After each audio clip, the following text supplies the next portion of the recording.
Medical पे। तो medical में ये कि आपको एक लंबा सा फॉर्म देंगे वो, सही है, इसमें आपको डरने की जरूरत नहीं है क्योंकि मेडिकल का जो प्रोसेस है वो सबसे ज्यादा आसान होता है। अच्छा, और ये जो डॉक्यूमेंट होगा इसमें आपके हेल्थ रिलेटेड क्वेश्चंस होंगे, सही है, आपको उनको बस सिंपली आंसर करना है और उसको एक डॉक्टर से साइन करवा लेना है, सही है। अगर आप ज्यादा इश्यू ये होता है कि आपको टेस्ट कौन से करवाना है, आपको सिर्फ एक टीबी टेस्ट करवाना होता है जो जिसमें आई थिंक 2-3 दिन लग जाते हैं, और रिपोर्ट आने में ज्यादा टाइम भी लग सकता है, तो आप एटलीस्ट मतलब उसको आप 5 डेज का खुद को क्वेश्चन दें कि 5 डेज में ये टेस्ट हो जाए। तो बस टेस्ट सिर्फ आपका ये इकलौता टेस्ट है, और इसके सिर्फ आपने जो है ना डॉक्यूमेंट में जो भी रिजल्ट होंगे वो लेना है, सही है, ठीक है ना। क्योंकि आपको हर चीज का एविडेंस यहाँ पे लगाने की जरूरत नहीं है क्योंकि एंड पे डॉक्टर ने साइन किया होता है, और अगर डॉक्टर के सिग्नेचर है तो मतलब कि डॉक्यूमेंट सही है, डॉक्टर मतलब कि वेरीफाइड है डॉक्यूमेंट, तो इसलिए आपको हर चीज का एविडेंस रखने की जरूरत नहीं होती, लगाने के साथ लगाने की जरूरत नहीं है, सिर्फ आपको फिल करके साइन करवाना होता है। अच्छा, अब थर्ड स्टेप जो है ना वो है वीजा प्रोसेस। मतलब कि जो हमारे मोस्ट रेलेवेंट और बड़े स्टेप्स होते हैं ना कि फर्स्ट ये है कि आपको रिकमेंडेशन लेटर वगैरह सब करना है, पासपोर्ट का काम करना है, सेकंड मेडिकल आपने कर लिया, थर्ड स्टेप आपका वीजा प्रोसेस। वीजा प्रोसेस से ज्यादातर लोग डरते हैं, लेकिन वीजा प्रोसेस मुश्किल नहीं है, सही है। पहले तो ये कि यूग्रेड वाले खुद आपको एक फॉर्म देते हैं जिसका नाम होता है DS 2019, सही है। DS 2019 आपको आपके एड्रेस पे मेल कर दिया जाएगा, USCFP वाले आपको मेल कर देंगे। उस फॉर्म को आपने यूज करना है, और आपने ये जो मैंने लिंक यहाँ पे लगाई हुई है ceac.state.government, इस लिंक को क्लिक करके आपने इसको ओपन करना है, आपने वीजा एप्लीकेशन प्रोसेस स्टार्ट करना है, सही है।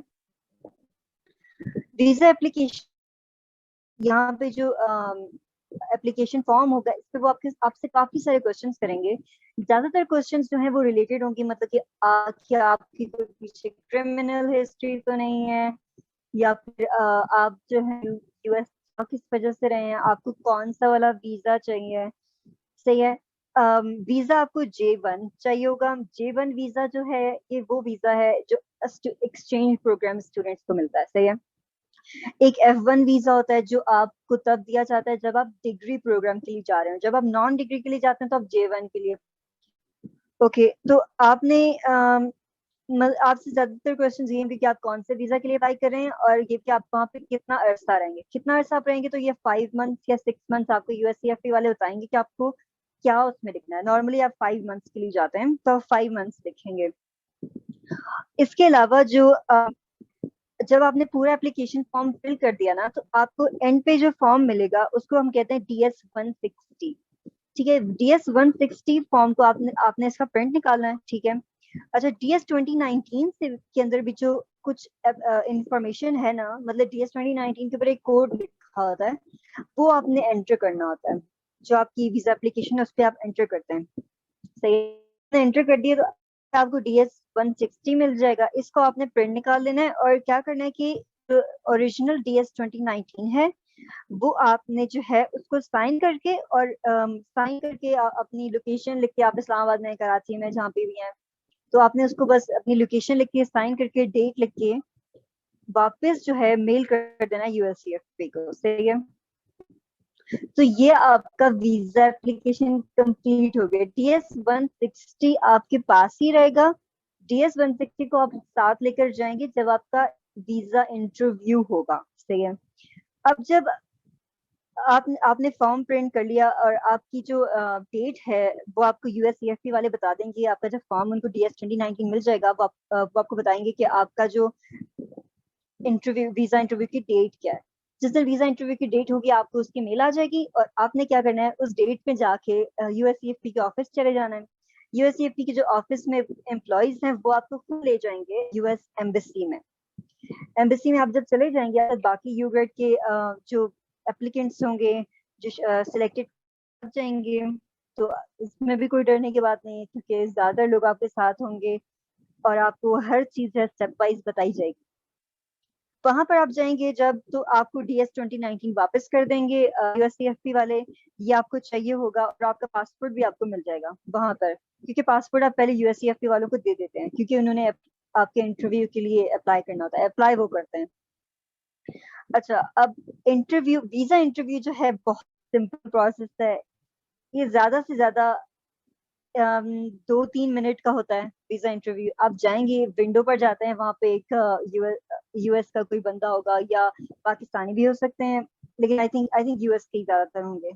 तो वहां पे US का कोई बंदा होगा, उसके साथ आपने जाके बात करनी है। वो आपसे पूछेगा कि आप कहाँ जा रहे हैं, कितने मंथ रहे हैं, आप कब वापस आएंगे, और आप रहेंगे कहाँ पे। और ये सारे क्वेश्चंस वो हैं जो आपको तब तक पता चल चुके होते हैं। सही है। तो वीजा इंटरव्यू में सिर्फ यही होता है। अच्छा, और ज्यादातर वीजा जो है अप्रूव हो जाता है, क्योंकि आपके पास DS 2019 है, आपके पास यूनिवर्सिटी में आप वहाँ पे प्लेसमेंट हो चुकी होती है इस टाइम तक, और ज्यादातर आपके प्रोसेस कंप्लीट हो चुका था, तो ये वीजा नॉर्मली अप्रूव हो जाता है। अगर कभी कभी आपका वीजा डिले हो जाए, तो उसमें डरने की बात नहीं है, क्योंकि हमारी बारे में भी एक बार ऐसे एक स्टूडेंट का वीजा उन्होंने डिले कर दिया था, लेकिन वो भी 1 हफ्ते में, 2 हफ्ते में अप्रूव हो जाता है। डिले करने का सिर्फ मकसद ये होता है कि वो कुछ और चीजें कंफर्म करना चाह रहे होते हैं। तो जैसे ही कंफर्म होती है, वो क्या करते हैं, वो वीजा अप्रूव कर देते हैं। अच्छा, अब ये जो है, इसकी आप स्क्रीनशॉट लेके, ये हमारे पास है पोलियो वैक्सीनेशन। इसको मैं बड़ा भी कर देती हूँ। इसकी आप स्क्रीनशॉट ले लें। ये जो फॉर्म है ना, ये आपकी वैक्सीनेशन का है। इसकी भी आप स्क्रीनशॉट ले लें। और इसमें आपको क्या करना है कि ये जो सारी वैक्सीनेशन हैं, पोलियो है, डिप्थीरिया, परटूसिस एंड टेटनस, इस ये DPT इसको कहते हैं शॉर्ट में, ये एक ही लगती है अक्सर। और ये सारी वो वैक्सीनेशन हैं जो आपको बचपन में लग चुकी हैं। सही है। तो इस बारे में परेशान होने की जरूरत नहीं है। मीजल्स, मम्स एंड रुबेला, इसकी एक वैक्सीनेशन भी लगती है, इसको कहते हैं, और ये सेपरेटली भी लगती हैं। तो इन्होंने सेपरेट मीजल्स, मम्स और रुबेला की सेपरेट एरियाज लिखने के लगी हुई हैं।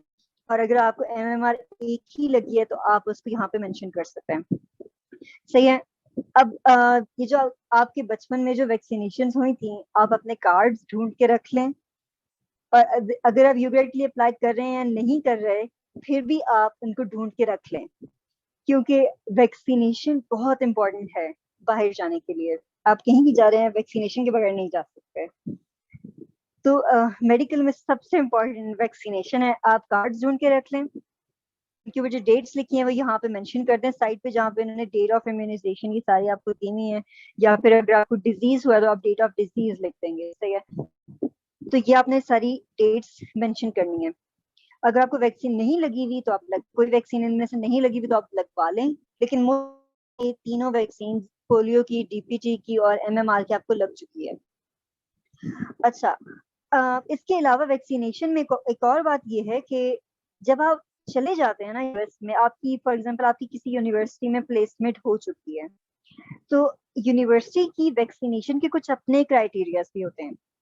फॉर एग्जांपल आपको यहाँ पे इन्होंने हेपेटाइटिस की वैक्सीनेशन का मेंशन नहीं किया हुआ, लेकिन वो कहेंगे कि हमें हेपेटाइटिस B की वैक्सीनेशन चाहिए। सही। यूनिवर्सिटी वाले आपको कहेंगे कि हमारे स्टूडेंट्स को जरूरी है कि हेपेटाइटिस B की वैक्सीनेशन लगी हुई हो। और अगर आपको नहीं लगी हुई, तो डरने की फिर जरूरत नहीं है। नॉर्मली ये होता है कि वो वही यूनिवर्सिटी प्रेमिसेस पे लगा देते हैं। ओके। वेट ये है कि आप हेपेटाइटिस B की 3 वैक्सीनेशन होती हैं। फर्स्ट और सेकेंड जो 1 मंथ है, वो 6 मंथ के बाद लगती है। तो 3 डोजेज हैं।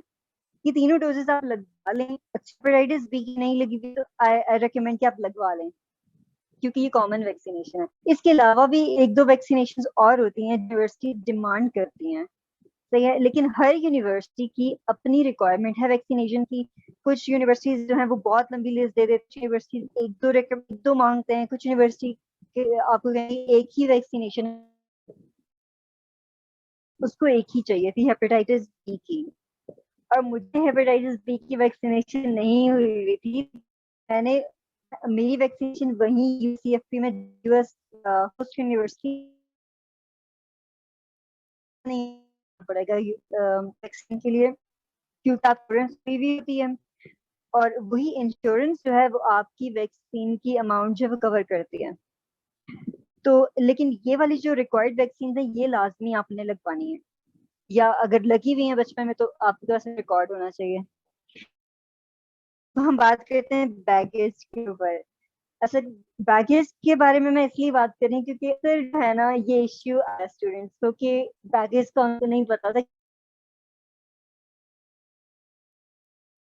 बैग्स होते हैं, एक चेक इन बैग होता है, एक कैरी ऑन बैग होता है। जो चेक इन बैग है ये वो बैग है जो जो आप जो है चेक इन करवा लेते हैं एयरपोर्ट के ऊपर, और ये आप साथ नहीं घुमाते अपने। ये आपको तब मिलता है जब आप लोकेशन पर पहुंच जाते हैं, तो ये आपको तब मिलता है चेक इन बैग से। जो दूसरा बैग है ये कैरी ऑन बैग है। इसको मैं बड़ा कर देती हूँ। ये चेक इन बैग है राइट साइड पे पिंक कलर में। अब आप चेक इन बैग कैसे चाहिए, इसकी आपने मेजर करनी है लेंथ, हाइट और इसकी विड्थ मेजर करनी है सबकी, जो सेंटीमीटर्स में आपने ऐड किया इनको, तो ये टोटल जो है 158 सेंटीमीटर होगा। छोटा है तो हैर है, लेकिन अगर बड़ा है तो अक्सर एक्सेप्ट नहीं होता। तो बेहतर ये है कि आप 158 सेंटीमीटर रखें, वो हाइट में इंक्लूडेड होंगे। ओके, और फिर अच्छा, इसके अलावा नीचे यहाँ पे वेट लिखा हुआ है 20 kg। यस, 20 kg से आपका वेट ज्यादा नहीं होना चाहिए। ऐसा नहीं कि बैग का वेट, मतलब कि बैग में आपने सारा लगेज डाल दिया, अब आप उसको जो है ना मेजर करें तो वो 20 kg से ज्यादा ना हो। अच्छा, और साथ ही कैरी ऑन बैग, जो आपका कैरी ऑन बैग है ये आप साथ लेके घूमते हैं, मतलब आप इस फ्लाइट चेंज कर रहे होंगे ये बैग आपके साथ होगा, सही है। साथ आपके पर्स भी होता है नॉर्मली, या आपके पास कोई और छोटा बैग है, hand hand hand carry bag हम कहते हैं, वो तो आपके पास होगा। कैरी ऑन बैग आप साथ ही घूमते हैं। अच्छा, इसमें थोड़ी स्ट्रिक्टनेस ज्यादा होती है। कैरी ऑन बैग जो है 55 सेंटीमीटर की हाइट होगी, सही है। इसकी लेंथ 40 सेंटीमीटर है, और इसकी विथ जो है वो 23 सेंटीमीटर है। दोबारा से हम टायर्स इसमें इंक्लूड करेंगे। और ये बैग जो है इसका जो है ऐसा नहीं कि आप ऐड करके जो है ना इतने सेंटीमीटर से ये ज्यादा ना हो तो ठीक है, इसको ऐड करने वाली बात नहीं है। इसकी एग्जैक्ट जो हाइट लेंथ विथ जो है वो यही होनी चाहिए, इससे कम हो सकती है, बट इससे ज्यादा होगी तो वो पूरा नहीं आता ऊपर।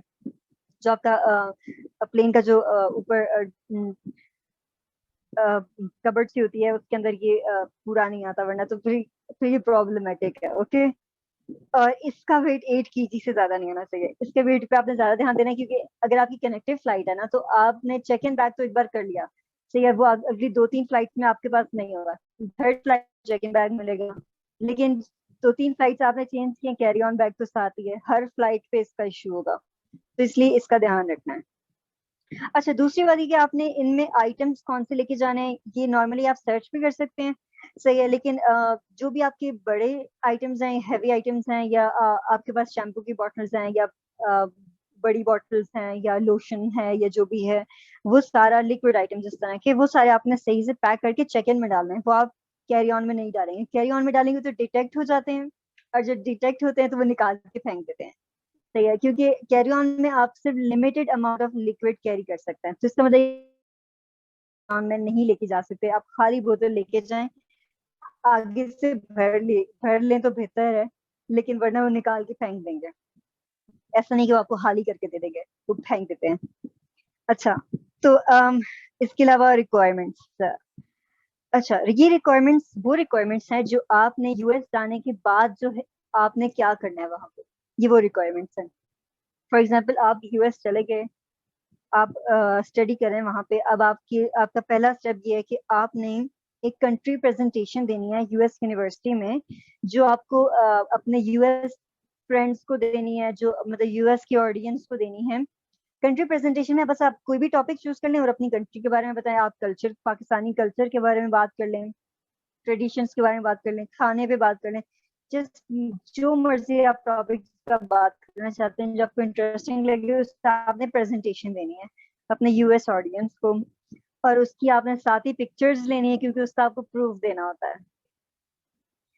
अच्छा, और इसके अलावा आपने 20 hours of volunteer work complete करना है, मतलब कि आप वहीं अपनी यूनिवर्सिटी में, होस्ट यूनिवर्सिटी में 20 आवर्स का वर्क जो है वो कंप्लीट करेंगे, ठीक है। और आप बेशक किसी से साइन करवा लें जो आपने आर्ट्स कंप्लीट किया, अगर आप ना भी करवाएं तो एज लॉन्ग एज आप जिनके अंडर काम कर रहे थे उनका रेफरेंस डाल दे तो वो काफी होता है। 20 आवर्स का वॉलंटियर वर्क कंप्लीट करना लाजमी है। इसके अलावा आपने कल्चरल पासपोर्ट कंप्लीट करना है। ये एक बहुत सिंपल सा प्रोग्राम सा होता है, इसमें ज्यादा कुछ नहीं है।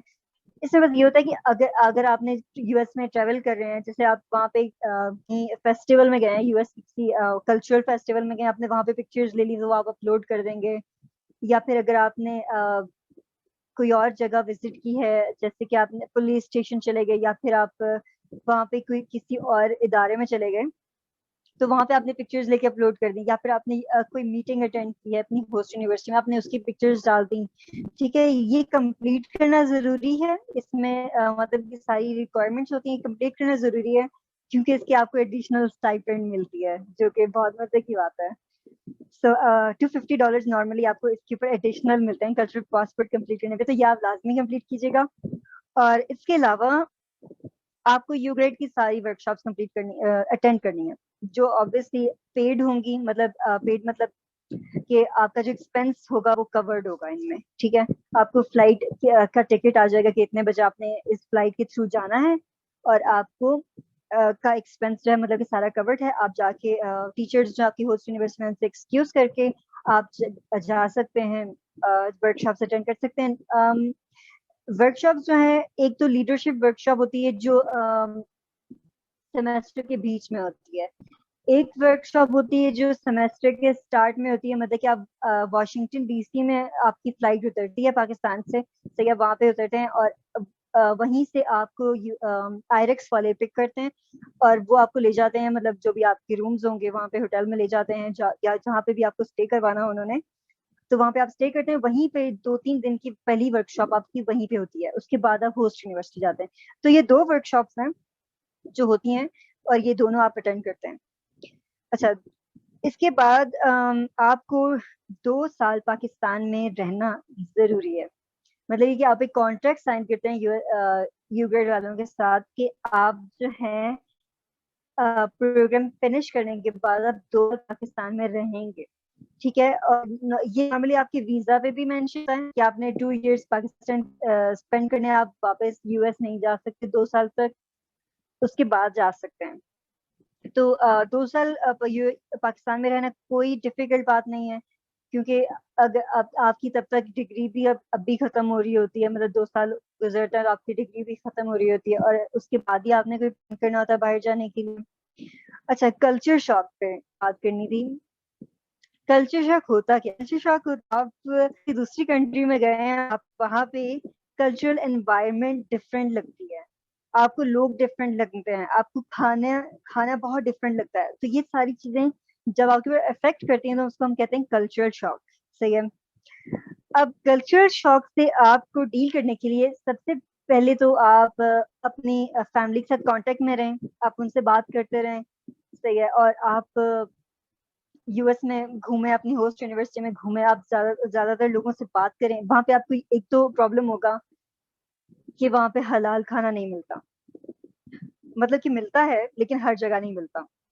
तो आपको यूनिवर्सिटी में तो ज्यादा चांसेस है नहीं मिलेगा, तो आपको वेजिटेरियन बनना पड़ेगा वहां पे, अगर आप हलाल ही खाना चाहते हैं तो आपको 4-5 महीने वेजिटेरियन रहना पड़ेगा। तो ये एक छोटा सा इश्यू है, छोटा सा इश्यू है लेकिन अनोइंग सा इश्यू है। लेकिन ये है कि जब आप ट्रेवल कर रहे होंगे ना, तो आप न्यूयॉर्क में जाएं, वहां पे बहुत सारे रेस्टोरेंट्स होते हैं जो हलाल फूड दे रहे होते हैं, या फिर आप किसी भी टूरिस्ट प्लेस पे जाए ना, तो वहां पे आपको हलाल खाना आराम से मिल जाता है। तो इतना बड़ा इशू नहीं है, बस ये कि आपकी डेली लाइफ में हलाल नहीं होगा, तो आपको वेजिटेरियन होना पड़ेगा। तो ये भी कल्चरल शॉक का पार्ट है, इससे इशू होता है, लेकिन आई आई थिंक ये मैनेजेबल है। अच्छा, इसके अलावा आपको एडजस्टमेंट प्रॉब्लम्स होंगे, क्योंकि आप नए लोगों से मिल रहे हैं, और यूएस में तो कलेक्टिविज्म नहीं है। कलेक्टिविज्म मतलब कि आप एक दूसरे का ख्याल रखते हैं, जिस तरह पाकिस्तान में आप दूसरों को लेके चलते हैं, आप डिसीजन मेकिंग जब करते हैं तो आप अपनी फैमिली को कंसिडर करते हैं, अपने फ्रेंड्स को कंसिडर करते हैं, उनकी वेल बीइंग का ध्यान रखते हैं, राइट? आप उनको खाने पे बुलाते हैं, सब कुछ करते हैं। यूएस में ऐसा नहीं होता। यूएस में कल्चर जो है वो इंडिविजुअलिज्म है, यहाँ कलेक्टिविज्म है, वहाँ इंडिविजुअलिज्म है। तो इंडिविजुअलिज्म में क्या होता है कि आप अपने ऊपर फोकस करते हैं, सही है, मतलब कि मैंने अगर आप फॉर एग्जांपल अपने यूएस फ्रेंड के साथ बाहर डिनर पे गए हैं, तो अब वो अपना बिल खुद पे करेगा और आप अपना बिल खुद पे करेंगे। ऐसा नहीं है कि आप कलेक्टिव फूड ऑर्डर करें और आप दोनों बिल डिवाइड कर लें, ऐसा नहीं होता यूएस में। अब अपना अपना ऑर्डर करते हैं और अपना अपना पे करते हैं, तो ये इंडिविजुअलिज्म है। इसके अलावा अ, ये है कि बहुत ज्यादा आप जो है ना एक दूसरे का ख्याल नहीं रख रहे होते, तो इसलिए इवन फ्रेंड्स में भी वहाँ पे थोड़ी फॉर्मेलिटी होती है कि आप टाइम पर आएंगे। टाइम टाइम बहुत जरूरी है, टाइम पे आना। यूएस में अगर आप टाइम पे नहीं आते तो लोग बहुत ज्यादा आपसे नाराज होते हैं। तो टाइम टाइम टाइम पे आपने क्लास में जाना है, टाइम पे आपने सारे काम करने हैं, टाइम पे असाइनमेंट सबमिट करनी है, वहां पे टीचर आपकी डेडलाइन एक्सटेंड नहीं करेंगे, सही है। इन सारी चीजों का आपने ध्यान रखना है। ये चीजें जो कल्चर शॉक से रिलेटेड है और यूएस में एडजस्ट कैसे होना है, ये चीजें आपको वर्कशॉप में भी बता देते हैं, जो आपकी वाशिंगटन डीसी में वर्कशॉप होती है उसमें बता देते हैं। अच्छा, तो अभी तक यही हमारी डिस्कशन थी। किसी को कोई क्वेश्चन वगैरह पूछने हो तो प्लीज आप पूछ सकते हैं। यस मैम, कुछ गर्ल्स ने बॉक्स में क्वेश्चनिंग की हुई है, मैं आपको बता देती हूँ। पहला क्वेश्चन आया था कि एक्टिविटीज किस टाइप की होंगी, यूकेट से रिलेटेड जो वहाँ पे एक्टिविटीज होंगी यूएस में, वो किस टाइप की होंगी। एक एक एक मिनट, सॉरी, मुझे क्वेश्चन समझ में नहीं आया कि कौन सी एक्टिविटीज किस टाइप की होंगी। मैम यूकेट से रिलेटेड जो हम वहाँ पे यूएस में जो आप वर्कशॉप अटेंड एक्टिविटीज करेंगे। जी मैम। अच्छा, यूग्रेड से रिलेटेड जो आप वर्कशॉप अटेंड करेंगे ना, उसमें आपको बताएंगे कि आपने अपना बजट कैसे ध्यान में रखना है, मतलब कि आपने बजट कैसे मैनेज करना है। जो आपको स्टाइपेंड दी जाएगी उसको उसको कैसे खर्च करें, ठीक है। नॉर्मली यूएस में क्या प्राइसिंग वगैरह होती है वो आपको बताते हैं। और एक बजट की बात होगी, इसके अलावा आपको कल्चर शॉक के बारे में बताते हैं, आपको कंसेंट के बारे में बताया जाता है कि यस नो में क्या डिफरेंस है। नो का क्या मतलब है कि अगर आपने अगर कोई बंदा आपको किसी बात के लिए नो कहता है तो नो मीन्स नो। सही, कंसेंट के बारे में बात की जाती है। इसके अलावा आपको बताते हैं कि यूएस कल्चर कैसे वर्क करता है। फॉर एग्जांपल आप नॉर्मली वहाँ पे स्पेस का बहुत कॉन्सेप्ट है कि अगर आप किसी के पास ज्यादा क्लोज खड़े हैं तो नॉर्मली दूसरे अमेरिकन जो हैं उनको वो अनकंफर्टेबल हो जाते हैं, तो आप नॉर्मली उनसे दूर खड़े होकर बात करते हैं। तो लेकिन पाकिस्तान में ऐसा नहीं है, आप ज्यादा क्लोज खड़े हो सकते हैं। तो ये जो कल्चर डिफरेंसेस है ना, जो आपको बाद में, ताकि इरिटेट ना करें और आपको पता हो ऑलरेडी, तो ये चीजें आपको ज्यादातर फर्स्ट वर्कशॉप में बताई जाती है। जो सेकंड वर्कशॉप है उसकी एक्टिविटीज जो हैं वो होती हैं कि आपकी लीडरशिप रोल्स, आपकी लीडरशिप स्किल्स को इनहेंस करते हैं वो, ठीक है। क्योंकि अब आपने आधा सेमेस्टर गुजार लिया होता है, आपसे वो पूछते हैं कि आपने क्या कम्युनिटी वर्क किया और आप जो है पाकिस्तान में आके किस तरह जो आपकी जो एक्वायर्ड स्किल्स उनको कैसे यूज करते हैं। तो ये आपके ज्यादातर एक्टिविटी इसी पे फोकस होती है। तो आपको वो डिफरेंट लोग आएंगे वहाँ पे, सेकंड वर्कशॉप है उसमें वो आपको ब्रीफ करेंगे, जो एक्सपर्ट्स हैं वो आपको लीडरशिप रोल्स के ऊपर, लीडरशिप स्किल्स पे ब्रीफ करेंगे। ये 2-3 दिन की वर्कशॉप होती है। और बाकी क्वेश्चंस क्या हैं? यस मैम, मैम एक क्वेश्चन और है, क्या मेडिकल स्टूडेंट्स यूकेट की स्कॉलरशिप के लिए अप्लाई कर सकते हैं। मेडिकल स्टूडेंट्स भी यूगेट के एप्लीकेशन के लिए अप्लाई कर सकते हैं, लेकिन बात ये कि क्योंकि ये सेमेस्टर प्रोग्राम है तो प्रॉब्लम बस सिर्फ एक जो सिंपल सी प्रॉब्लम है वो ये होती है कि नॉर्मली स्टूडेंट्स को एक सेमेस्टर वेस्ट करना पड़ता है, तो मेडिकल स्टूडेंट्स को का साल वेस्ट हो जाता है।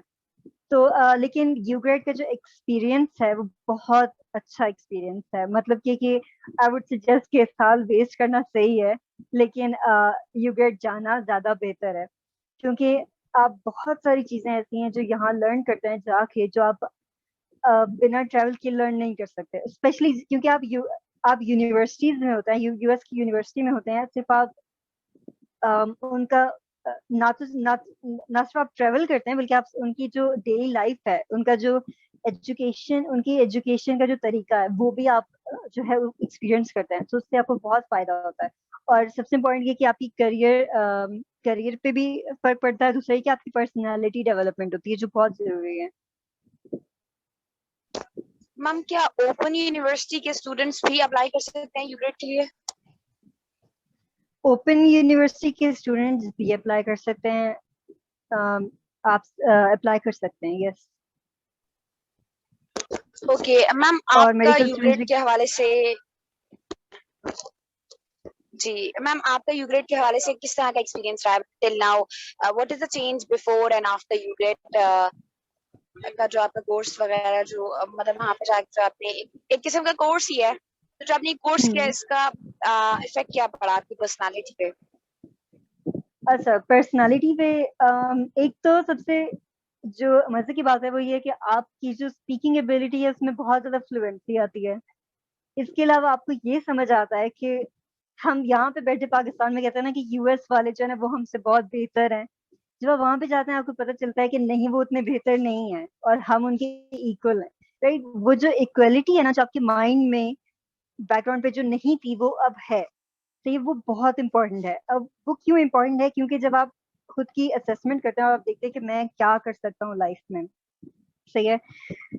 जब आप असेसमेंट करते हैं और पाकिस्तान में आप रहते हैं, आप कहते हैं नहीं मैं ये भी नहीं कर सकता, मैं वो भी नहीं कर सकता। वहां पर आप जाते हैं, वहां पे आप डिफरेंट कल्चर को देखते हैं, आपको होता है कि नहीं मैं बहुत कुछ कर सकता हूँ एक्चुअली, सही है। तो आपके जो सेल्फ बिलीफ है ना उसमें बहुत इंप्रूवमेंट आती है। थर्ड थिंग जो है वो है कॉन्फिडेंस। कॉन्फिडेंस बहुत बढ़ जाता है। आप ज्यादातर यूग्रेड के अलुमनाई से मिलें, बहुत कॉन्फिडेंट लोग हैं। और इसके अलावा जो है, एक तो आप इंडिपेंडेंट होते हैं। हमने जैसे कि मैंने फॉर एग्जांपल अकेले ट्रैवल किया अपने या बाकी फ्रेंड्स के साथ, मतलब कि पेरेंट्स के साथ नहीं ट्रैवल किया, तो अकेले ही ट्रैवल करना कहेंगे।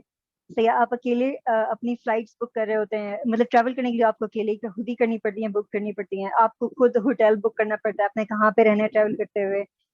आपने खुद ट्रांजिट ढूंढी, आपने खुद बसेस ढूंढी, आपने खुद अपना ट्रांसपोर्ट की अरेंजमेंट की, तो ये सारे काम आपको खुद करने पड़ते हैं। तो उससे आप इंडिपेंडेंट हो जाते हैं, काफी इंडिपेंडेंट होते हैं।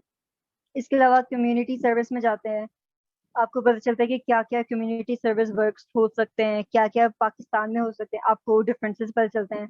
आपको पता चलता है कि क्या चीजें पाकिस्तान में नहीं है जो होनी चाहिए थी, सही है। तो काफी आपकी जो आइडियाज हैं उसमें इम्प्रूवमेंट आती है। लेकिन सबसे जो मेजर इम्प्रूवमेंट है वो पर्सनालिटी में इम्प्रूवमेंट है। आप बहुत ज्यादा कॉन्फिडेंट होते हैं। ओके मैम, एक और क्वेश्चन है, वो ये है कि किस किस सेमेस्टर में हम लोग अप्लाई कर सकते हैं यूग्रेड के लिए? हम अप्लाई कर सकते हैं थर्ड सेमेस्टर, फोर्थ, फिफ्थ और सिक्स सेमेस्टर में अप्लाई कर सकते हैं। और दूसरे कि आप फुल ब्राइट को भी, जो स्टूडेंट्स अभी फोर्थ ईयर, वो भी परेशान ना हो, बल्कि वो करें कि वो फुल ब्राइट एक और प्रोग्राम है इन्हीं का, यूएससीएफपी का, उसको भी देखें एक बार। वो मास्टर्स के लिए प्रोग्राम है और वो डिग्री प्रोग्राम है। तो उसमें ये कि आप 2 साल जो है बाहर यूएस की यूनिवर्सिटी में पढ़ सकते हैं और वो आपको डिग्री भी देते हैं। सही है, तो आप और इवन के फुल ब्राइट से आप हार्वर्ड तक जा सकते हैं फुल ब्राइट के प्रोग्राम से। तो ये बहुत प्रेस्टिजियस प्रोग्राम है। तो जो फोर्थ ईयर के स्टूडेंट्स हैं वो फुल ब्राइट की तैयारी करें, वो यूग्रेड में नहीं जा सकते क्योंकि, तो फुल ब्राइट की तैयारी करें। फुल ब्राइट में ये कि आपको एंट्री टेस्ट देना पड़ता है, जैसे जीआरई आपको देना पड़ता है, उसकी तैयारी करनी पड़ती है। टोफल आपको देना पड़ता है, उसकी तैयारी भी आपको करनी पड़ती है। मतलब कि जीआरई आपको खुद अपने एक्सपेंस पे देना पड़ता है, लेकिन अगर आप सिलेक्ट हो जाते हैं तो वो आपको रीइम्बर्स कर देते हैं। तो फोर्थ ईयर के स्टूडेंट्स को भी परेशान होने की जरूरत नहीं है, मैं कहूंगी। और जो फर्स्ट ईयर के स्टूडेंट्स हैं वो फिलहाल इन एलिजिबल हैं, लेकिन वो भी अपनी एसओपी लिखना स्टार्ट कर दें। बहुत लंबी एसओपी नहीं लिखनी है आपने, 250 वर्ड्स की, नॉट 240 या 50 वर्ड्स की आप लिखते हैं एसओपी, तो वो एसओपी पे वर्क करना शुरू कर दें। अपने लीडरशिप स्किल्स को एनहेंस करें, अपने जीपीए पे फोकस करें फर्स्ट ईयर के स्टूडेंट्स, ताकि वो बाहर जा सकें यू ग्रेड में। अच्छा मैम, जिन्होंने यूग्रेड की इंटर्नशिप की होती है या कोर्स कह सकते हैं जो यूग्रेड के साथ किया होता है, क्या वो यूग्रेड के लिए अप्लाई कर सकते हैं? इंटर्नशिप की होती है नॉर्मली, तो ये कि जो एम्प्लॉयज हैं वो नहीं कर सकते, लेकिन इंटर्नशिप का आई एम नॉट श्योर कि कर सकते हैं या नहीं। बट इसके लिए आप ये कर सकते हैं कि आप जो है ना यूएससीएफपी को मेल कर सकते हैं, कि आप डायरेक्ट उनसे पूछ सकते हैं। क्या आप जा सकते हैं कि नॉर्मली आपको यू ग्रेड वाले जो है वो मेल का रिप्लाई लाजमी करते हैं। अच्छा, मिनिमम जीपीए की रिक्वायरमेंट इनकी है सीजीपीए 2.5 तो लाजमी होना चाहिए। आई थिंक अब 2.9 कर दिया या 3 कर दिया उन्होंने, 2.9 शायद अब हो गया है, लेकिन वो आप उनकी वेबसाइट से चेक कर सकते हैं। लेकिन आई थिंक जब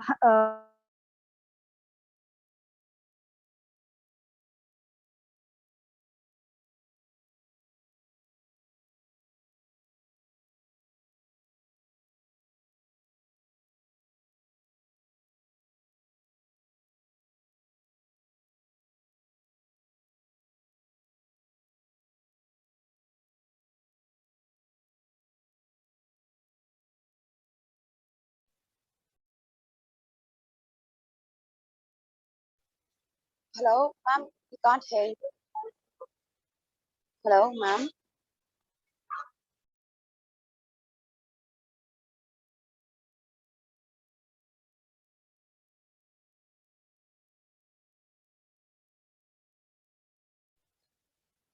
I guess ma'am disconnected चुकी है.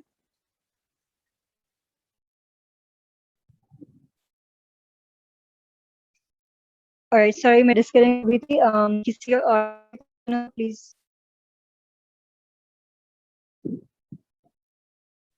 No issues, ma'am. Thank you so very much. It was really blessed to have been informative and thankful from my students and from our organization. Thank you so very much for your precious time. All right, thank you so much, Alina, and thank you so much to the whole team of Falcon and all the audiences who joined. Appreciate it. We can end the session here. Yes, ma'am. Everyone can end the session over here. Allah Hafiz. Take care. Allah Hafiz.